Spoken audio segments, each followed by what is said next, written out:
अंग्रेजी में कहते हैं कि प्रोविजन एक्सटेंशन ऑफ क्या कहते हैं schedule areas. Provision extension of schedule areas इसको हम हिंदी भाषा में कहते हैं कि पंचायती उपबंध कानून कहते हैं। एक प्रकार से पंचायत लेवल का एक कानून होता है पेशा एक्ट जो होता है पंचायत लेवल। इसमें क्या होता है कि पेशा एक्ट में क्या होता है कि जो हमारे जो पहले जो हमारे हुआ था 73वां संविधान संशोधन जिसमें कि पंचायत से रिलेटेड किया गया था। तो उसमें जनजातियों के लिए जो जनजातियों को अनुसूचित जाति हम कहते हैं अनुसूचित जनजाति उसके लिए कुछ नहीं किया गया था व्यवस्था। वो पंचायती व्यवस्था अदर लोगों के लिए किया गया था उनको छोड़कर। तो इनके लिए भी क्या हुआ कि संविधान के भाग 9 में कुछ संशोधन और अपवादों को जोड़ते हुए उनके लिए एक कानून बनाया गया। भाग 9 में संविधान में के भाग जो 9 है उसमें ये कानून बनाया गया और पेशा एक्ट को इसमें लागू कर दिया गया। पेशा एक्ट ये है कि पेशा एक्ट को लगता है कि जो अनुसूचित जनजाति होता है उनके जो क्षेत्र होते हैं उनमें एक ग्राम सभा नियुक्त किया जाता है ग्राम पंचायत। और उस ग्राम पंचायत के एक चुनाव किया जाता है। उस ग्राम पंचायत को और ग्राम सभा को इतनी अनुमति होती है कि वो जो इनकी जो प्राकृतिक जो संबंध होता है जैसे कि पेड़ पौधे के प्राकृतिक संबंध हो गया मतलब जो एरियाएँ होती है उनका उनकी रक्षा करने की उनको भरपूर शक्ति दे दी जाती है। उसमें राज्य भी हस्तक्षेप नहीं कर सकता है। इतनी ज़्यादा उसकी शक्ति की जाती है। लेकिन क्योंकि देख रहे हो लोग ज़्यादातर जो जनजाति हो जाएगा जो अंग्रेज थे क्या हुआ कि उसके पेड़ पौधे को काटना शुरू कर दिया। पेड़ पौधे से काटना शुरू कर दिया जिससे कि उनका घर बसना शुरू हो गया। वो भागना शुरू कर दिया। पेड़ काटना शुरू किया करते अंग्रेज। हाँ अंग्रेज काटना शुरू किया। जैसे संथाल में ही बताया है ना रे जंगल सफाई किया फिर वहां से उनका खत्म होना शुरू हो गया। तो संथालों ने किया था साफ सुथरा हाँ खेती करने संथाल के लिए। किया था। तो ये जो मतलब एक प्रकार से सीधा साधा ये समझो एक ऐसा एक्ट है जिसमें ग्राम सभा होती है अनुसूचित जन आदिवासी के लिए ग्राम सभा होती है। और ये ग्राम सभा क्या करता है उनके पास इतनी शक्तियाँ होती है कि प्राकृतिक जो भी उसमें संसाधन होता है उनकी रक्षा करने की उनको भरपूर मतलब असीमित शक्ति दे दी जाती है कि जाओ तुम्हारे पास असीमित शक्तियाँ हैं। अब हम देखते हैं कि पेशा एक्ट का उद्देश्य क्या है। तो पेशा एक्ट का उद्देश्य ये है कि जो पहले से क्या होता है कि आदिवासियों को हमेशा से अत्याचार किया जा रहा है उसको पीड़ित दिया जा रहा है हमेशा से उसको दिया जाए जिससे कि वो अंदर से बिल्कुल टूटता सा जा रहा है कि अब मेरे रक्षा करने वाला कोई नहीं है मेरे सोचने के लिए कोई नहीं है कोई भी मेरे कानून मेरे हिसाब से कोई भी कानून नहीं है जिससे कि मुझे मेरे रक्षा करे कोई आ जा रहा है कोई भी हानि पहुंचा रहा है तो टूट जा रहा है। तो उद्देश्य ये हुआ कि उन लोगों के लिए एक ऐसी व्यवस्था की जाए जाके उनके संसाधनों की रक्षा करने वाला कोई आ जाए। उनके ग्राम पंचायत में क्या कानून लाना है नहीं लाना है उनको देखभाल करने वाला कोई आ जाए।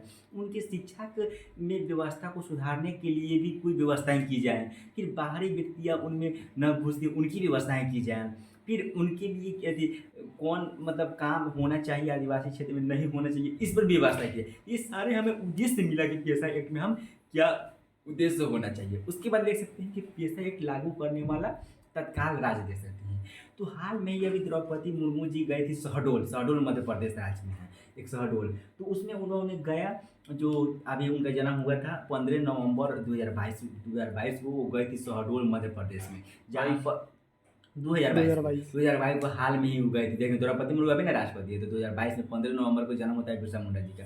तो उनके जन्मदिन जनजातीय गौरव दिवस मनाया जाता है। तो जनजातीय गौरव दिवस मध्य प्रदेश में जनजाति बहुत ज़्यादा है तो वहीं शहडोल हो गई थी। उन्होंने क्या किया कि पेशा एक्ट की विवेचना किया और पेशा एक्ट को फिर से मतलब पढ़ा उनको फिर से मतलब नया यदि किया और मध्य प्रदेश में उस पेशा एक्ट के कानून को लागू कर दिया। तो मध्य प्रदेश में पेशा एक्ट लागू करने वाला मध्य प्रदेश 10वां राज्य बन गया। उससे पहले 9 राज्य बताऊंगा कि कौन कौन से राज्य में पेशा एक्ट लागू हो चुका था। ये 10वां राज्य बन गया मध्य प्रदेश में।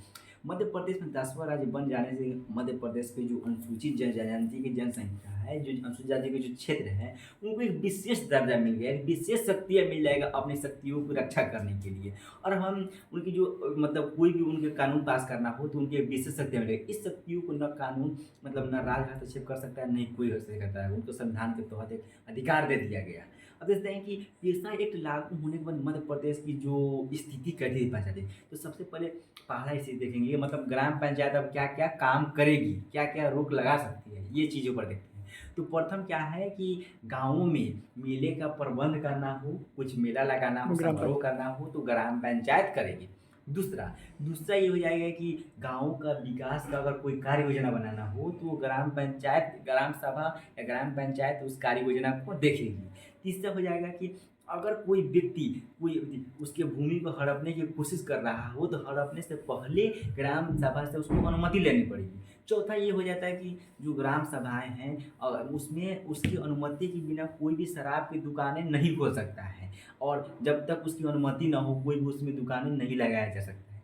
चौथा ये सकता है कि आंगनबाड़ी हो, शिक्षा व्यवस्था हो या कोई भी शिक्षण संस्थान हो, उसके हिसाब से वो शिक्षण संस्थान चलेगी, उसमें वो विकास का काम करेगा। चौथा हो जाएगा कि मनरेगा से संबंधित जितना भी गाँव में काम होना है तो क्या नहीं होना है, क्या होना है उसकी देख-रेख ग्राम सभा करेगी।